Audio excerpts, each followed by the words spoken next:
Hi, good morning, everyone. I don't really have unlike the usual speech, I don't really have a prepared speech for you because actually, as someone said, we are living in exciting times. So I thought maybe I just share some thoughts, and then I'm quite sure amongst the esteemed audience here, you will add to it, and then we will take the issue forward. When Philip asked me to come and share with you some of my thoughts, I was wondering what I was going to do with it. In between the frequency hopping, managing different issues in different ministries, I thought I want to collect my thoughts. So these are the following of some of my thoughts for us to explore, for us to share, and most importantly, at the end of the day, I suppose we go away from here with some new networks, which will probably throw up interesting ideas. So from my perspective, you see, actually the thing of what has changed, and I would actually take off from where Philip has left off.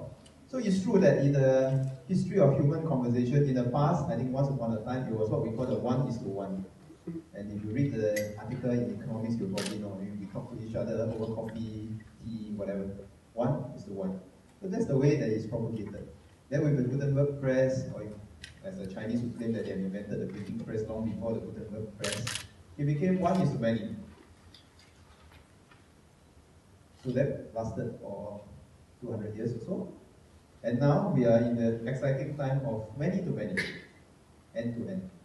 So there are some serious implications when we do this. At the same time, when we went from the 1:many, when the press came about, and even the print media or the video, the television era and the radio era, when the 1:many, there are a few things that comes associated with it. In order to win the market, generally people will go for broadcast because you want to get a broader space. Narrowcasting was quite difficult because narrowcasting costs money to reach out to a specialized audience. But this has changed with the technology when we go from many to many. Now, narrowcasting can be a choice for many. It's affordable, it's easy, and so forth. So there are some implications from this which I will explain later. So this is the first set of change that for me I see now. The other one is what we call the compression of the time and space horizon. At the 1:1, the time, maybe I should just use the word frequency. The frequency is low and the space and the distance is short.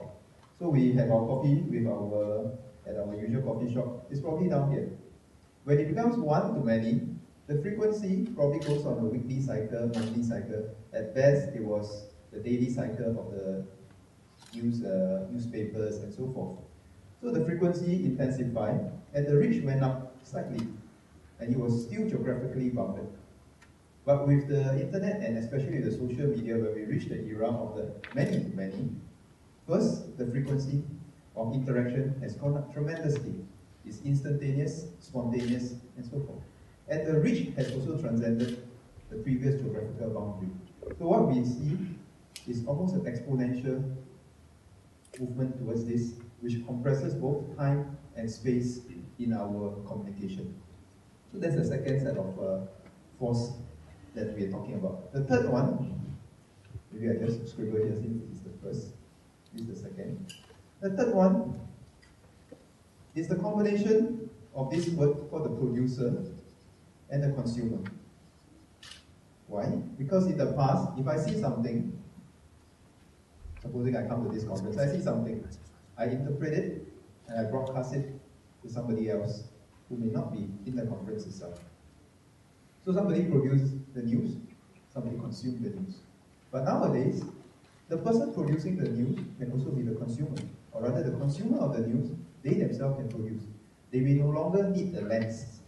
So I had this favorite, I was sharing this last week in one of my sessions with the young people. In the past, if this is perceived to be the truth, and this is the audience, usually we have the media somewhere as a pair of lens, which then transmit what they see to this person. So this person plays the role of the interpreter, this person plays the role of the aggregator. But with social media, all this has changed. Because this person and this many other persons can all have their respective lenses looking at this same issue. So it has changed the way things, and this may no longer even be necessary in the whole process.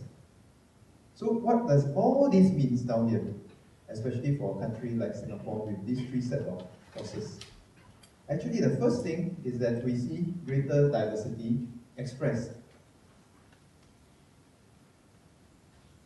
I say diversity expressed because it doesn't mean that the diversity wasn't there. The diversity was probably there in the past, but because of the limitation of a pair of lens, or the finite lenses, finite diversities were shared. Finite perspectives were shared. Today, the diversity are all expressed out into the open for anybody and everybody to pick it up. So we form new communities, people take on new identities quite easily. This divergence of views and this diversity of views is actually good for society, because that is the basis of resilience. If you believe and you study evolution theory, we know that in an uncertain world, the way to survive and survive well is to have a diversity of ideas, so that someone, sometime, will rise up to the challenge, and so forth. So the diversity and the divergence expressed is actually a good thing. But the challenge for any society, for any organization, is that how do you move from diversity to convergence? Convergence of ideas, or convergence of ideas for actions. Some ideas might need not converge, but if you are running an organization, you're running a society, inevitably, when it comes to action, you need convergence.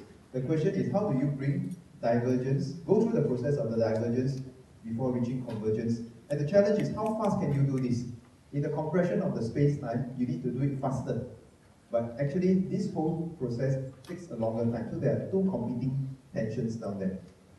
The second thing is that in all these things, everyone will know, momentum matters. Momentum matters. In any perspective that is expressed, once you build up a certain momentum, it can become a mainstream. And it becomes the dominant. Why? Because, and this is not any remark on Google or any search engine per se, so please, where's my friend from Google? Why is that so? When we now search for information, we usually Google it. Google has become a verb. We Google it, and usually the top few searches will come up. Right? The top few searches are actually self-reinforcing. The more people read it, the more people use and reference that, the higher it goes, and it sticks, and it becomes sticky. And that's where momentum comes in. Now, there is one big challenge with this problem. You can either have the wisdom of the crowd or the rule of the mob, where people start to aggregate ideas and push. On the other hand, there is also a dangerous social phenomenon, which is the accentuation. You accentuate what I call the confirmation bias, which is a well-known psychological phenomenon. We all like to read things and hear things that conform to our mental model. It requires discipline for us to challenge our own mental model.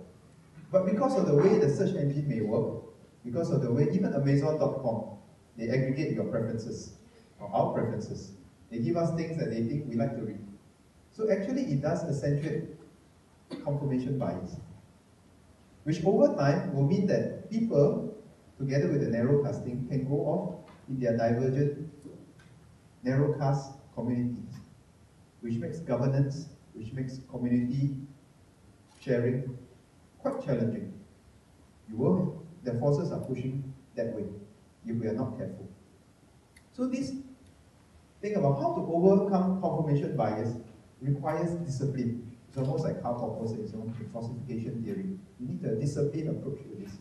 So someone told me that the one way to overcome the confirmation bias is that when you Google something, read not the first 10 only, but try to go to page number 10 or page 100 and see what are the new links that might come about.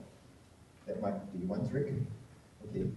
So these are because with the information deluge just now, it's very difficult for us to make sense. After a while, we will depend on some known aggregators. Then we fall back into that mode again. Unless we have the time and the energy to continue to search. But search takes time. Search may not be very efficient. So these are the challenges that we have. So what does all this mean for the impact of governance? Since I'm now in the government, so what does all this mean? The first thing is that with the issue that we talk about, the divergence to convergence, that process we must embrace. But that process takes time, and you require new processes. The more we unleash the forces of divergence to search for solutioning for our country to be more resilient, the more we need time to find that convergence for action. And that is the dilemma and the tension for governance today. First challenge today. The second thing is, as we all have seen now, mobilization has become easier. Whether is it wearing a black shirt at Starbucks, Occupy Wall Street, Arab Spring, or whatever. The force of, the power of, the ability to mobilize is tremendous. It can be done for good, it can be done for bad. If you see a photo of a poor Ethiopian baby suffering, it can mobilize tremendous energy. On the other hand, if you have whether is it the Arab Spring or the London riots or whatever, it can also be used for an entirely different purpose. Because the technology is the same. To have a flash mob to go to the Orchard Road MRT station for a dance, and the technology to mobilize another mob to go and raid the Rolex shop across the street is the same. So the technology is neutral, but the people behind the technology will make the difference. The next set of things is that there will always be an asymmetry in the voices heard between what many call the vocal, insurgent minority and the silent, incumbent majority. Why so? In every civilization, we know that insurgents will always be more energized than the incumbent. The incumbent always suffer from the tragedy of the commons, which is that if I'm the incumbent, I think someone else will do the job for me. There's no need for me to raise my finger in order to enjoy the fruits of that particular situation. In game theory, they call this the prisoner dilemma. This is no. But on the other hand, the insurgent is always the one that is the most vocal, most dynamic, because their job is to challenge the status quo and to bring about a new status quo.